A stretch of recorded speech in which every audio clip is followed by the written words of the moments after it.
back to part 2 of our series, Pray, Plan, Execute, where I'm going to take you along of my own way and version of how I pray, plan, and execute my own goals. So in part 1, we talked about researching, time blocking, and just really outlining your goals. In part 2, we are going to get into the planning and really setting out a plan of action to follow. So like part 1, I am going to insert a slide here on some scriptures that you can pray, that you can meditate on diligence, and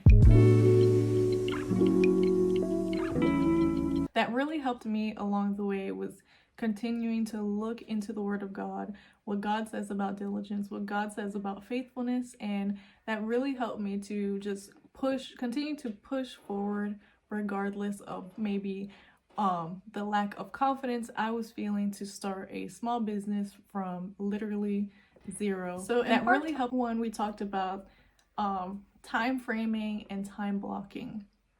So in part 2, we are going to actually plan out our goals in practical ways. Of course, goal setting and planning you can do in so many different ways, but you really have to figure out what works for you. For me, like I said, I really like time frames. I kind of like break big goals down into small goals. Idea of what it is I want to accomplish, and then break that down into smaller steps. Goal setting and planning is another area where it's very easy to get stuck. It's different from writing things down than actually applying those things and doing them.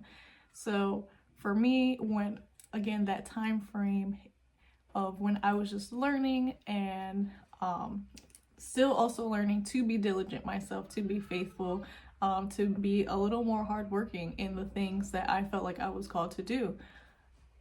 It's so easy to just get caught up in the how-to. I can't even tell you how many planners I have gone through or have started, put down, bought another one, started that one, put it down, bought another one, started.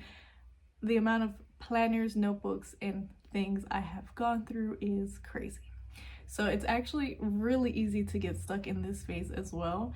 So what we're gonna do is talk about how you can really simplify that in a way that works for you. Like I said, I'm more, I believe, like a visual learner, a hands-on learner. So simple is best sometimes. So whether you have a planner or it's just a notebook or a piece of paper, the point is to actually do the thing that you wrote down. So currently I'm using my own handmade faith planner, and I've been in it for quite a few months now, and that says a lot. Like I said, I have gone through quite a few planners and notebooks. But before this, I learned about quarterly planning, and the planner does have a quarterly plan in it, but it's because I myself love to quarterly plan. It really allows you to have that broad mindset, again, like a finish line goal to work towards, so that when you're in a time of like discouragement or self-doubt or just having lack of confidence in what it is that you're doing, you can go back to this goal and see and really reflect like, okay, I told myself I was going to do this by this time, and now I can sit and figure out how I can implement things every single day to get me to this. So I'm just going to break this down using my planner as an example, because a lot of things that I have done before are now in here, and it really helps me to continue to do them. So the quarterly planning, again, it's looking 3 months at a time. On here there's a mini brain dump, what season am I in, and all of these things I feel like are very important, is identifying what season of life you're in, you know, what is really practical things that you can do in your day-to-day. Sometimes we go through things and it just isn't tangible to try to complete something so big when we either physically can't or emotionally can't. And you have to really just identify where you are and what is the capacity that you can show up. Then I will sometimes we break things down from a month to month point of view. Sometimes not every month, like when I'm doing a quarterly plan, do I know what all 3 months are going to look like or what I want to do, and that's totally fine. But what you want to do is then break up some big tasks for each month.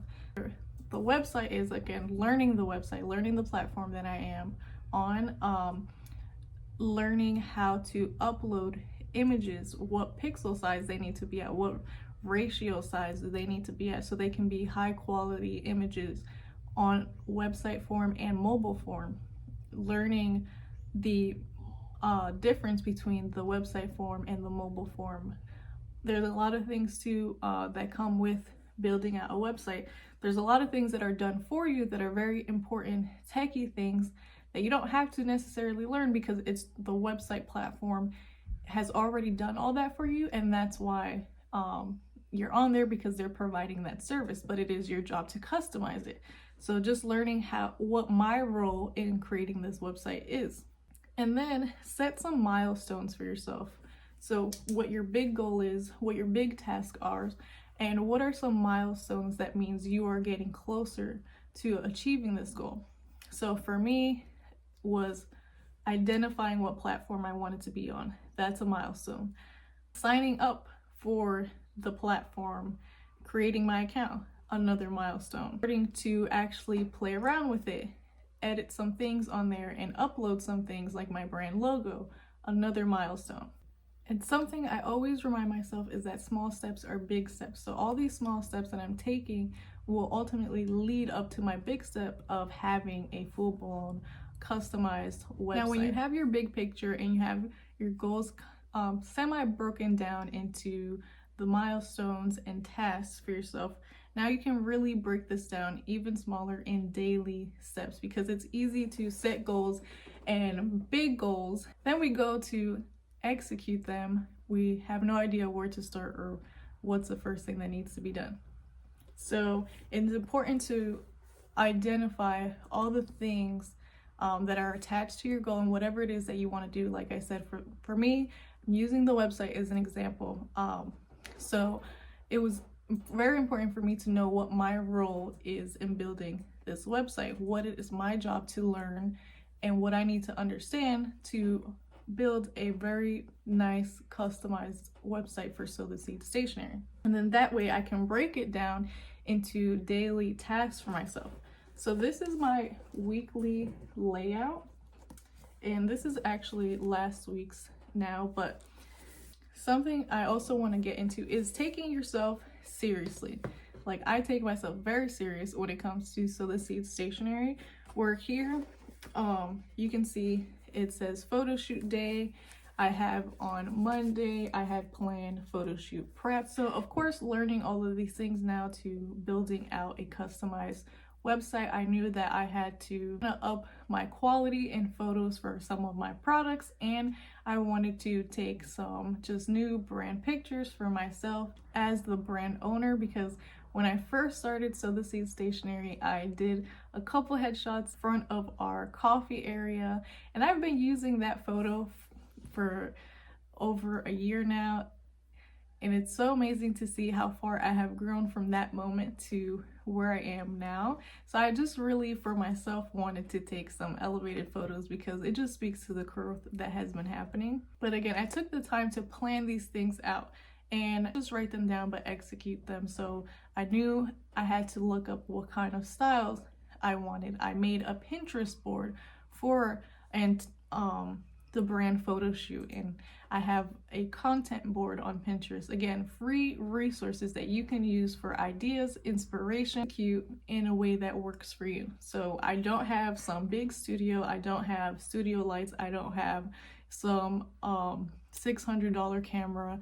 I have my phone, I do have a softbox light that's really small that I got on sale, and a couple of tripods.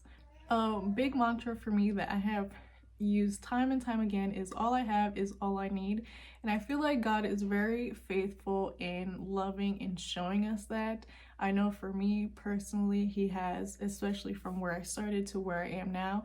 I have never lacked or went without, and I have never needed more than what I had. And as I've grown, the Lord has provided, and as I've grown, I have then continued to use just what I have. So as you continue this walk and journey to your own personal goals, things will come along the way that will give you that sign that it's time to grow. It's time to now invest in something else, or, you know, get a couple more supplies or materials. But when it's not that time yet, it's really best to just be okay with all you have is all that you need, and really utilize what is right in front of you. So we're gonna close this out with some reflection questions in the next slide.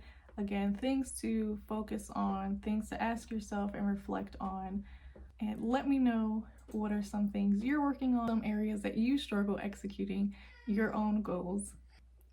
And I will see you guys on part 3.